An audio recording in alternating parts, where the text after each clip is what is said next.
Welcome back to my channel. As you can see, I changed the background for my videos. I got the posters when I went along with my daughter for her art exhibition at the Melbourne Anime and Manga Convention last month. On my left is my daughter's poster. It is a character from an anime show. The middle poster is one I bought from an artist. It is a scene from the movie Spirited Away. On my right is the artwork by my daughter's best friend. It is about the rabbit god. Yes, it is the god for gay love. I posted a video clip a while ago about this god. Here's the link. The video clip is from a video I made translating a gay love poem from more than 2,000 years ago. If you haven't watched this video, here's the link. If you would like me to make more videos about gay love poems, please let me know. I'm more than happy to oblige. On the far right is a painting my daughter made nearly 10 years ago. The technique of this painting might not be as good as her artwork today, but I love the painting anyway. It is a combination of classical Chinese landscape painting with Japanese landscape art. I think it is very beautiful. I would use this background for a while. Please let me know how you feel about this. Now, back to today's poet and one of his poems.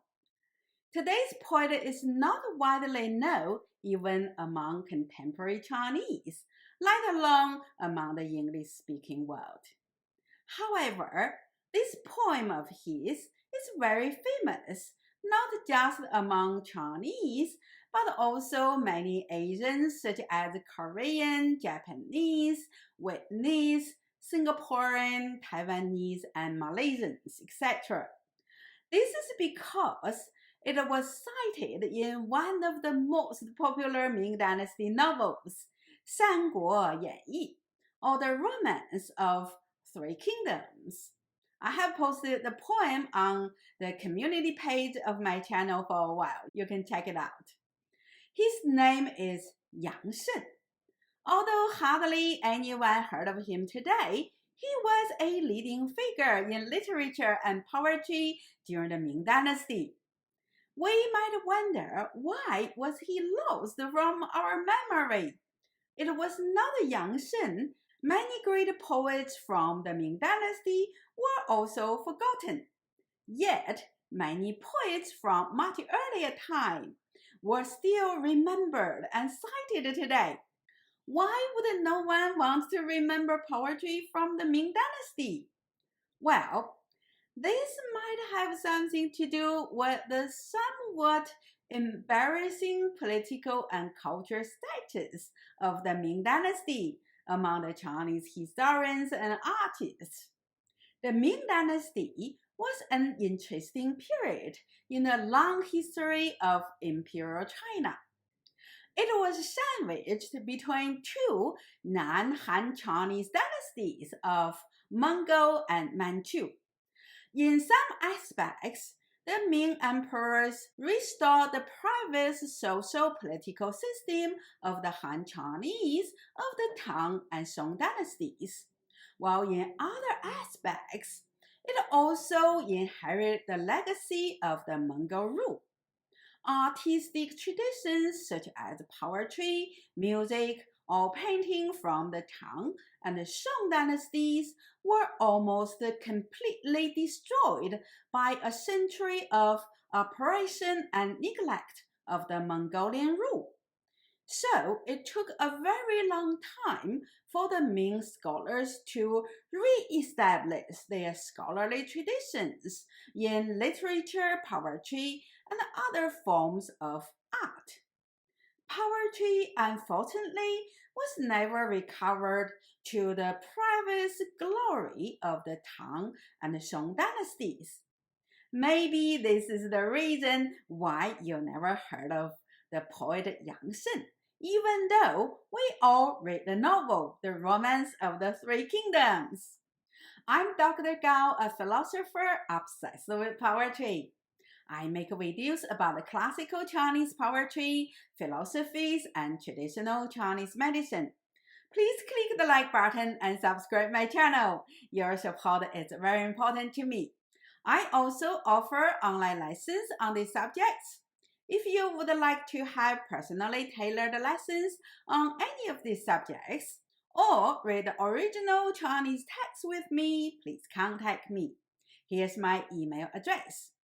So, who was Yang Shen? Why was his poem cited in the bestseller novel while the poet himself was hardly known to many Chinese, let alone the world? Well, it is quite ironic that Yang Shen was born into one of the most politically powerful and literally influential families.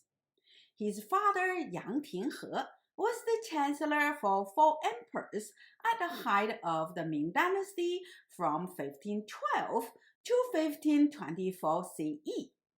And Yang Shen was the eldest son by his father's wife.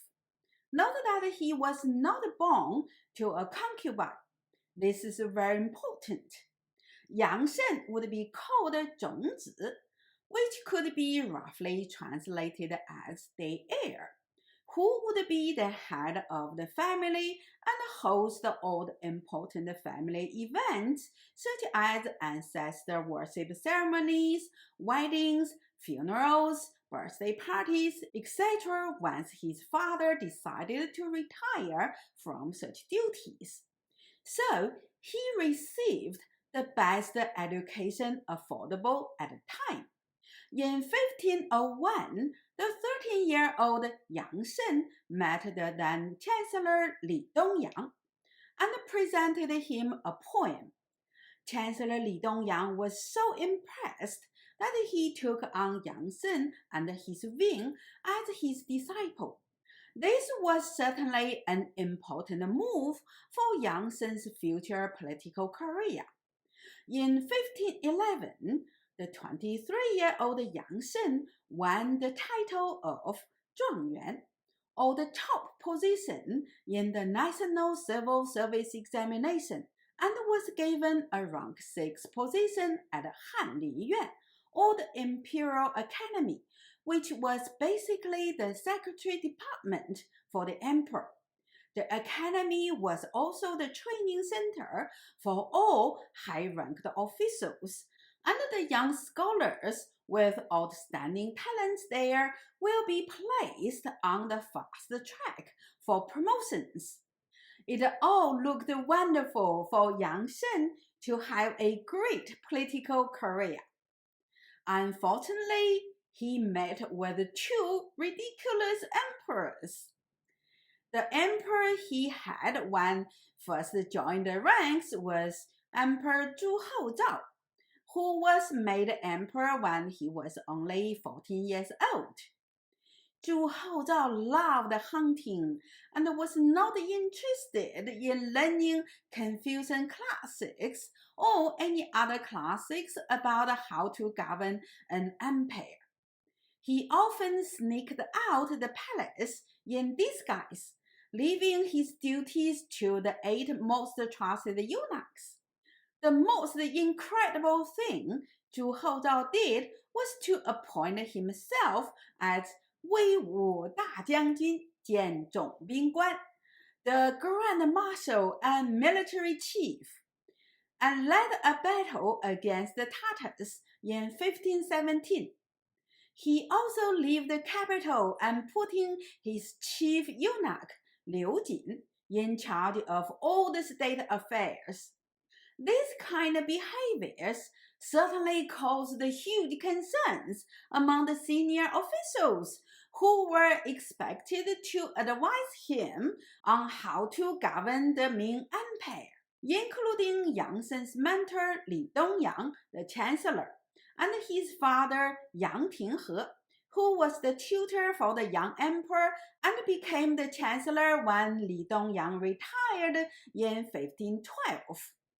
In January 1520, Emperor Zhu Houzhao traveled to the southern capital Jinling, located in today's Nanjing, and spent nearly 8 months during the area having fun. On the 12th of September, the emperor was out fishing at the Qing River harbor and fell into the water. He became very sick on his way back to Beijing, which was the northern capital at the time. Emperor Zhu Houzhao never recovered from this and died on the 14th of March 1521 at the age of 30 without an heir.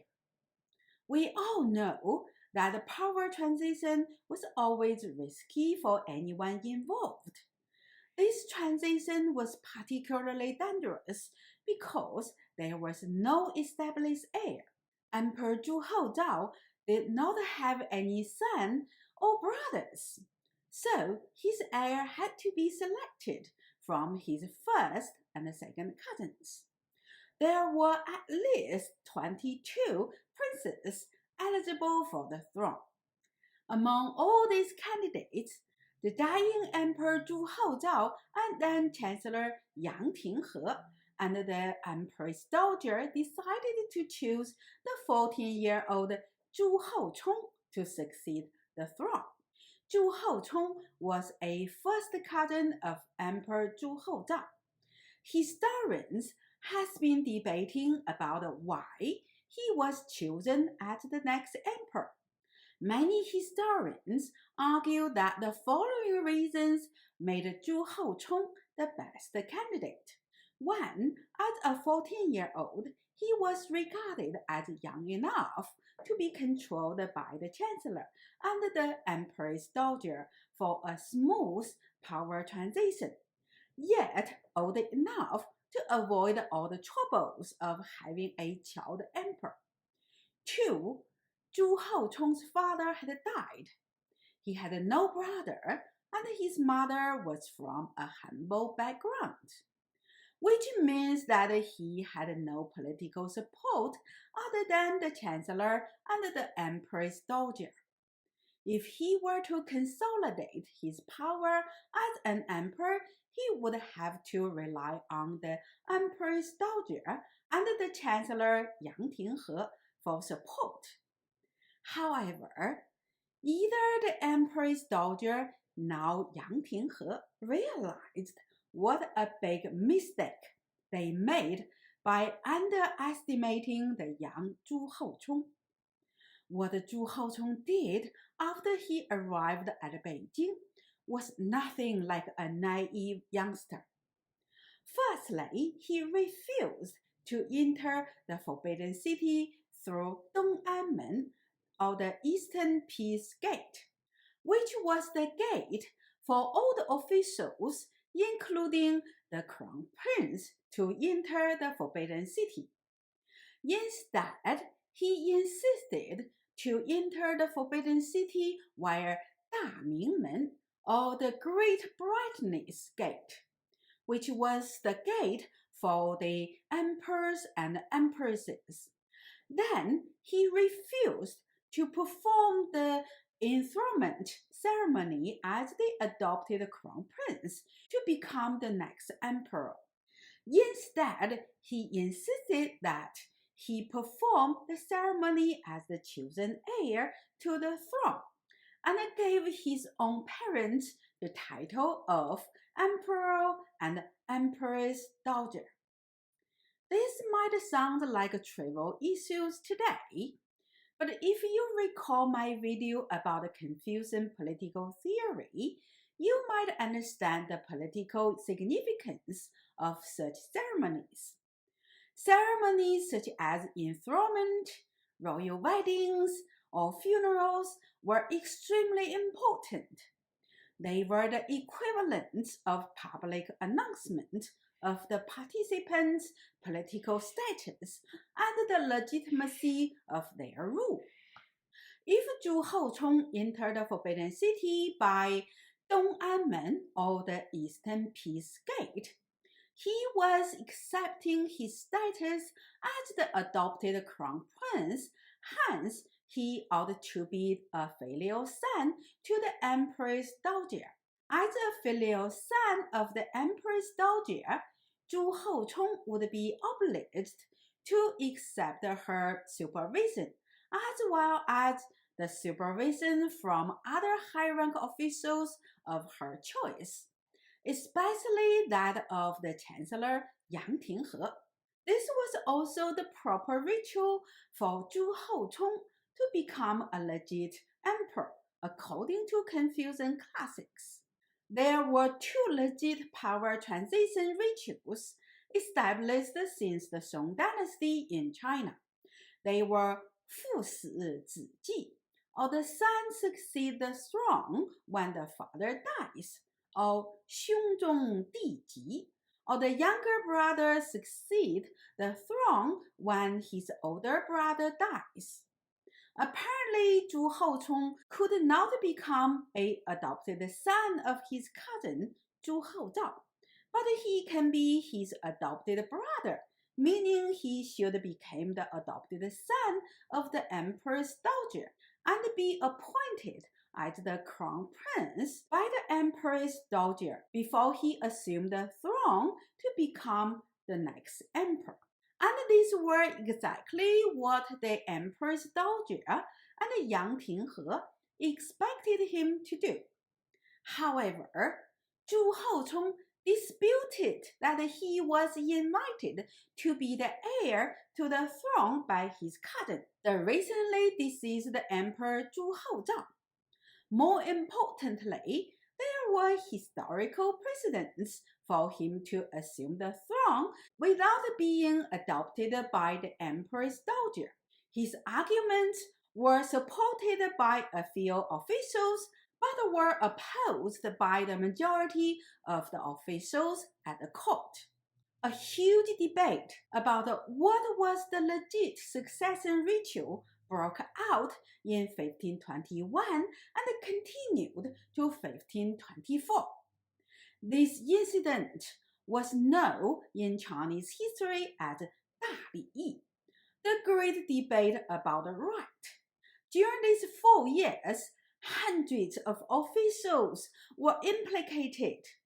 Many of them were caned at the court, leading to the death of several senior officials. Many more were imprisoned or exiled. Unfortunately, both Yang Shen and his father Yang Tinghe were the first group of officials implicated in the incident. In 1524, Yang Tinghe was forced to quit his position and returned to his hometown. Yang Shen, the most talented young official, was exiled to the remote frontier at Yunnan and banned from ever entering the bureaucratic ranks again. 4 years later, Yang Tinghe was stripped all his titles and honors. On top of this, his youngest son, Yang Heng, who had risen to a senior position at the court, died in 1529. It was just too much for Yang Tinghe. He died 6 months later. In 1521, Yang Tinghe and 2 of his sons were high-ranked officials at the court, and another son held a middle-rank position. This meant the Yangs was the most politically powerful family at the court. However, by 1529, Yang Shen's father was stripped of all his titles and honors and died in disgrace. His youngest brother also died, and himself was on exile with no hope for pardon or re-entering the bureaucratic ranks ever. This was all due to the incident of 大礼议, or the great debate on rights. Or more accurately, the political struggle disguised as a debate on the proper right of power transition. Imagine what would be the outcome If such dispute between the emperor and the Confucian scholar officials happened during the Song Dynasty, well, the answer is quite simple. The Confucian scholar officials would win. The young Zhu Hochong would have to accept the Confucian scholar's interpretation of the succession rituals. He had no other options because the Confucian scholars had the authority to interpret the Confucian classics on rites. However, after nearly 100 years of Mongol rule, especially the fact that the Confucian scholars were placed at the very bottom of the Mongol-ruled society, that is, a social status just above the beggars and below the prostitute. The Confucian scholars had lost all their political and moral authority, even after the restoration effort of the Ming emperors. Yang Tinghe and his supporter were certainly well versed in Confucian classics, and their interpretation about the proper succession rituals and procedures were certainly necessary to ensure the legitimacy of the power transition. However, Zhu Hochong and his supporters did not share the respect the authority Confucian classics held during the Song Dynasty. They had no qualm in challenging the conventional interpretation of Confucian classics.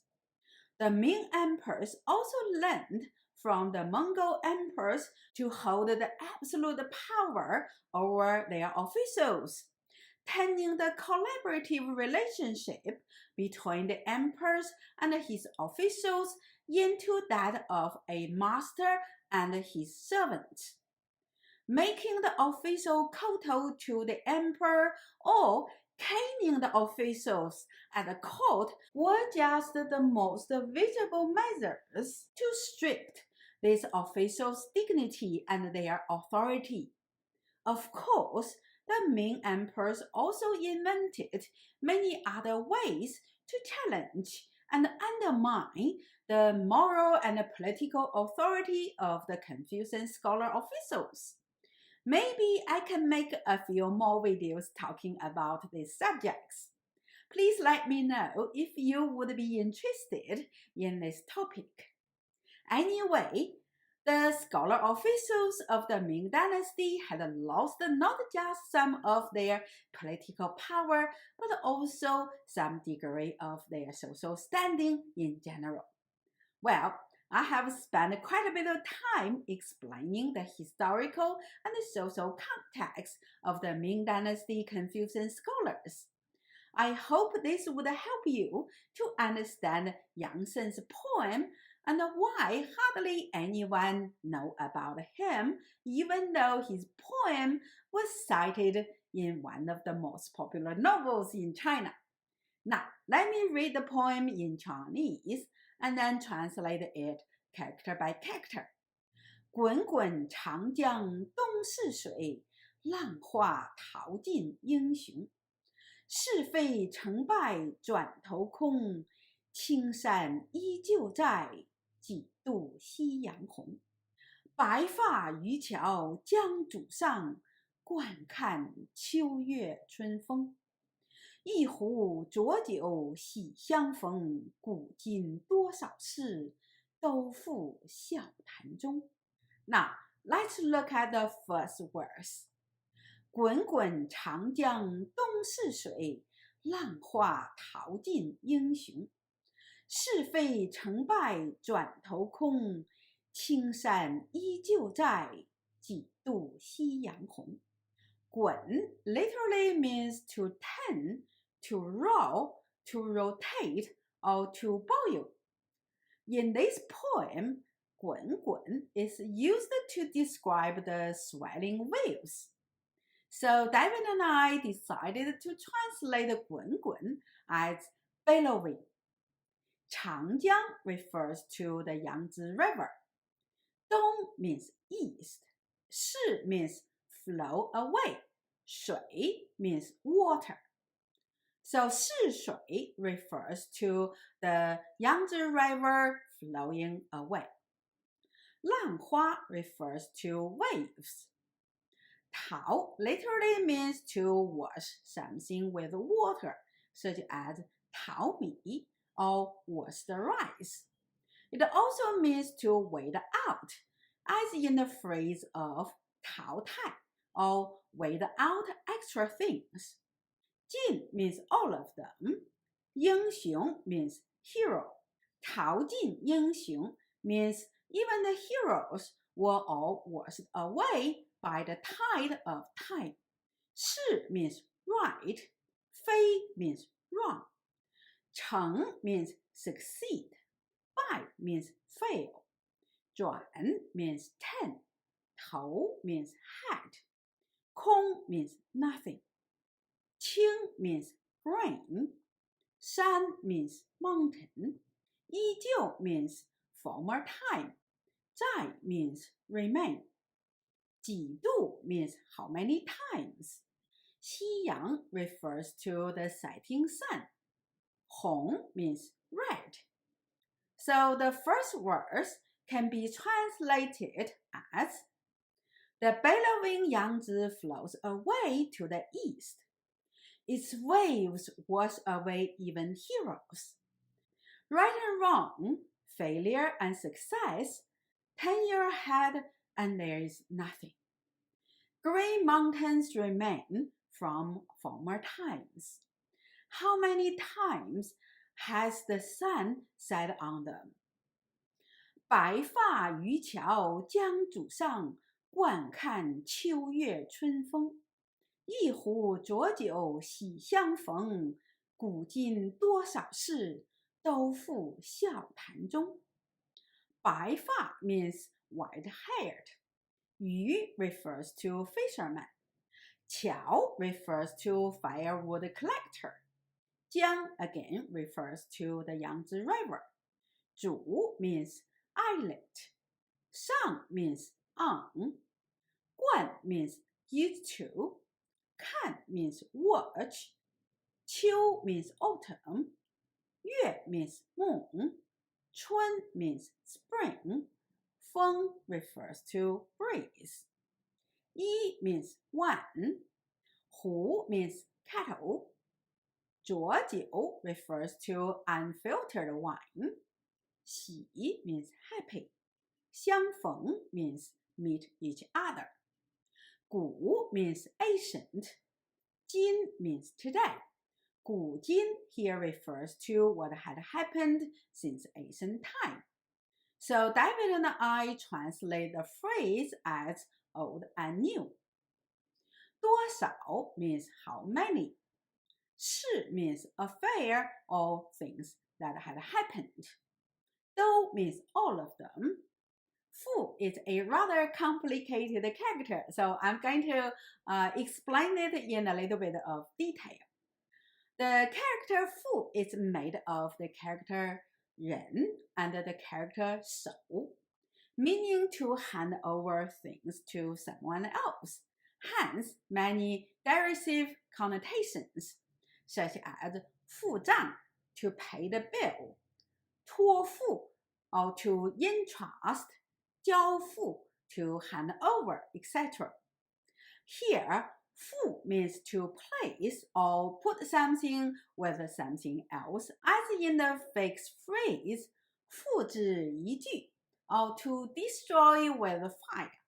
I would explain the deeper meaning of this line later in my analysis of this point.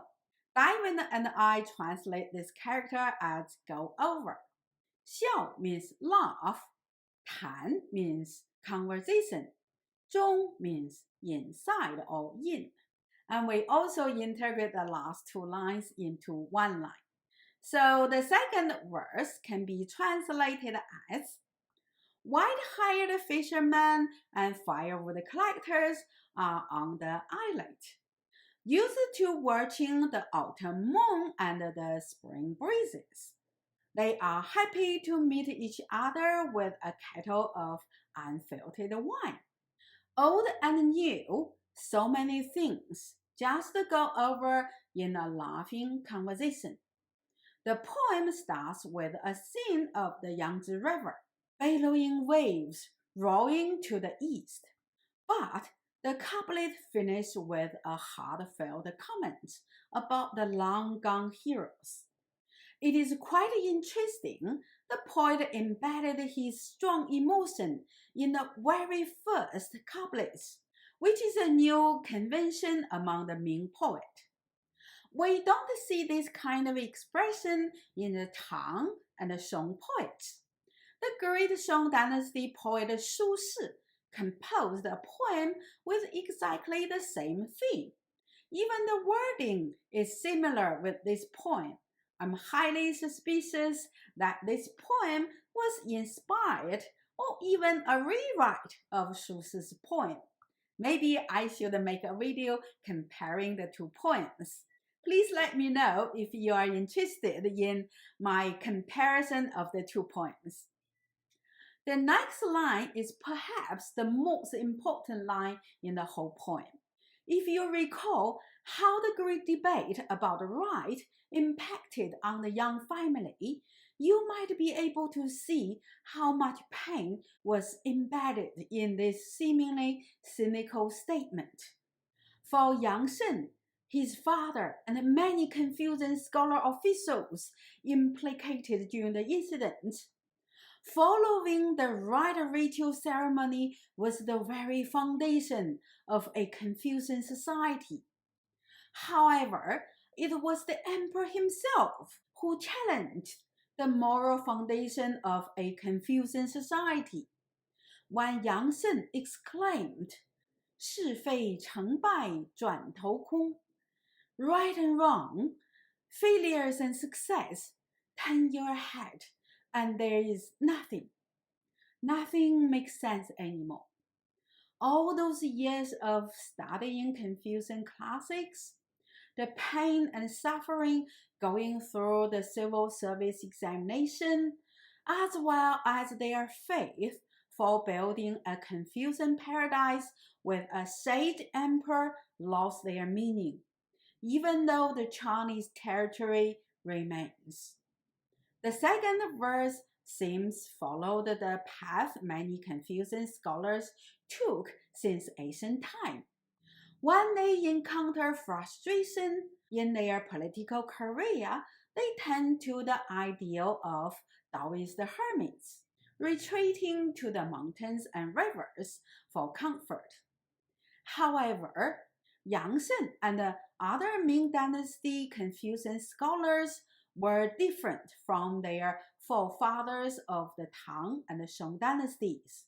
Their frustration was no longer personal, but collective. The whole class of Confucian scholars lost their faith in Confucianism. The moral and the political principles they had learned, worked for, and insisted on all their lives had become a laughing stock, only fitting for a conversation among the drunken fishermen and the firewood collectors. Talking about existential crisis, here is one for us from 500 years ago. I'm Dr. Gao, a philosopher obsessed with poetry. I make videos about the classical Chinese poetry, philosophies, and traditional Chinese medicine. Please click the like button and subscribe my channel. Your support is very important to me. I also offer one-to-one online lessons on these subjects. If you would like to have a personally tailored lessons on any of these topics, or if you would like to read the original classic Chinese text with me, please contact me. Here's my email address. Thanks for watching my video. I'll see you next time.